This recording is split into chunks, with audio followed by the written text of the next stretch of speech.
horse number 16 here, and welcome back to another Breyer video. So based on the title, you guys can see that I'm going to be sharing some of my movie tips and tricks with you guys. I do a lot of short films. I have my series called Avion. I'm getting a lot of recommendations on Instagram that I share some of those tips with you guys. So that's what I'm going to be doing today. I don't want to talk for too long, I just want to get right into it. So let's go! So first I'm going to tell you guys the things you're going to need to create a successful film. You're going to need a tripod of some sort, a towel or something to lay on, your Breyers, and of course a camera, but I obviously can't show you that because I'm filming with it right now. You can also use any other props you might need based on what kind of film you're making. The towel is used for if you're going to be sitting or laying on any muddy areas or wet areas. And if you're wondering what I mean by tripod, this isn't really a tripod, but this actually helps me out a lot. I don't use a real tripod because all the tripods I've tried to use are too tall for Breyer model horses, so I just used these boxes. You can use any household item or anything that works to use a tripod. Trust me, it does not have to be fancy. And then of course you need your Breyers because that's what you're using in your film. It's not going to be a Breyer film if there's no Breyers. Okay, now let's get to the actual filming stuff. Okay, so I cannot stress how important angles are. I'm not kidding. Angles are the things that make your movie dramatic, make your movie sad, happy, whatever emotion you want the viewer to see. For instance, let's say that these two horses are talking to each other right now. If your angle looks like this is not a good angle for talking because you're almost cutting out one of the horses that this horse is talking to. You can barely see Gigi Valentine in the left corner. An angle like this is much better because you can see both horses equally in the frame. If the horses are talking, make sure to make it realistic. If, let's say the horse is gonna say, "Hey Gigi Valentine, what are you doing today?" As you saw there, I followed with the horse and what she was saying. Make sure to make it smooth and flowy and flow along with the horse's lines. You don't want to make it too quick or too slow. And you definitely do not want to make it choppy. A common mistake is where horses either do this when they talk or they do this. Those are not good. You want to flow with the horse. Another tip is when you film Breyer movies, make sure to stay eye level to the horse, unless if there's a certain circumstance. If you're too high off the ground, your models look small and unrealistic. This is definitely what you don't want to do. Your horses don't even look real. You can tell that they're fake. But if you're eye level with the horses, it makes it look more realistic like they're actual horses. Let's go back to the talking scenario. If a horse is talking, you want to make sure to change angle while the horses are talking. It makes it much more interesting. If you just stay in one spot while the horses are talking, it doesn't make it interesting at all. See how bland this is? If you switch angles, it makes it a lot more interesting and eye-catching. Now we're going to move on to emotions. If your horse is angry, a good effect to make it known that your horse is angry is to zoom in on their face. It makes it a lot more dramatic when they're talking. Let's say that this horse is yelling. That's way more dramatic than if you're zoomed out like this. Like I said, angles are everything. Another thing that can add on to the way your horse feels is to show the other horse's reaction while they're talking. After the horse is talking or while they're talking, you can pan towards the other horse and show their reaction. Making your horses talk is one of the hardest things in model horse filming, mainly because the horses aren't real. You actually have to use your hands to make them talk. A big thing is to make sure that your hands aren't in the film. This is a big no. You can obviously see my hand grabbing the horse.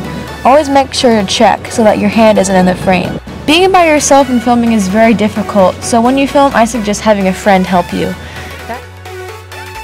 Also, focus is very important. Let's say I want Bear to talk over here on the left. If I have my camera focused on Gigi Valentine while Bear talks, it doesn't make it look very realistic and nice. You always want the horse that's talking to be focused. Much better. Another thing is, you do not want your background in focus. See how bad this looks? This looks very fuzzy. The focal point should be on your horse that's talking, not on the background that is still. Now we're going to move on to one of the most difficult parts of a model horse movie, motion.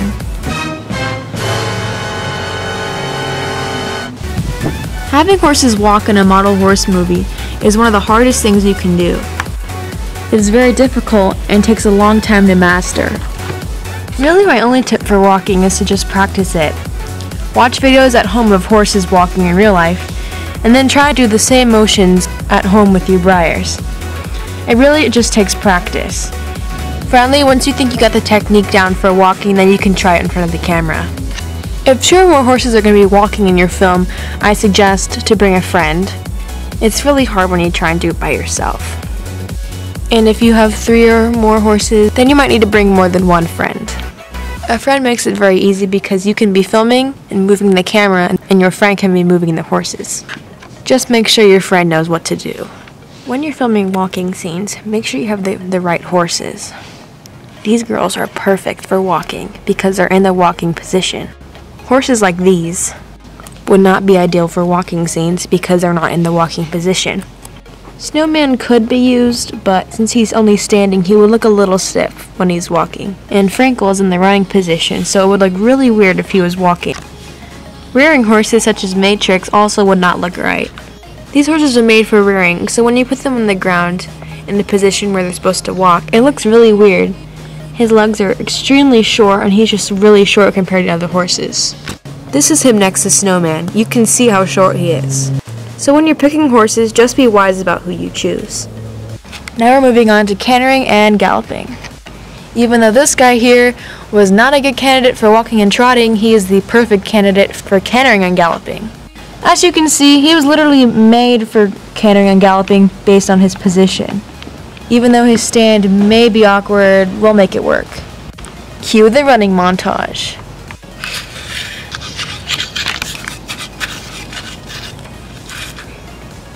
Another way to make it even more realistic is to take off the stand, but I didn't want to do that because a lot of the times if you take off the stand too many times in a Breyer, the Breyer stand will fall off very, very easily, and I do not want that to happen on him. So just make sure when you pick horses for your film that you pick horses that don't mean as much to you as certain other horses might. So when you're using a horse that's running like him and they have a stand, take off the stand. It'll be much more realistic. As always, you can check out my series Avion for many scenes of running, walking, trotting, basically everything. The examples in Avion are much better than these examples. Now we're going to move on to the fighting parts. This could be a part where you can introduce your little friend over here that's rearing. Since this guy was actually designed to fight by Breyer, he's going to be a perfect candidate for fighting scenes. Even though Frankel may not be rearing, he can still be used as a candidate for fighting.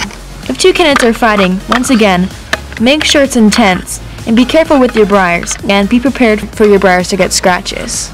You can always do different angles, for instance like this if your horse is going to kick another horse, like this, and they fall. Adding on to falling, I'm going to help you make a fall look more realistic. Let's say Frankel here is going to get absolutely pummeled by Mr. Matrix.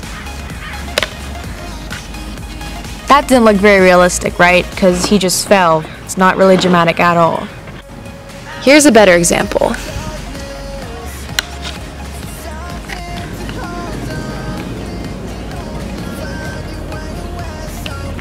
That was obviously much more dramatic than the previous example. If you're wondering how I did that, it's simple. Once you make your horse fall, have a separate scene closer to the ground where you catch the end of their falling. And that is a simple tip for how to make falls look more realistic. You can also add wounds if the fighting gets really intense. I will show you some examples here of Colette with a rather bloody wound. I learned how to make wounds on Fox312's channel. She has a tutorial. I will put the video link right here on the screen for you to click on. Oh, and please don't use ketchup. It's just downright terrible. Just don't do it. Now onto the last part of the video, which is editing. The main reason why Breyer movies look so cool is because of editing.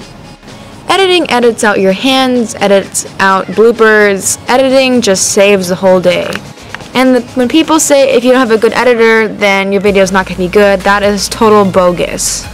I have used iMovie for most of my life, and iMovie comes free with any laptop, and you can also buy it on iPads, and it is not the best editor, trust me.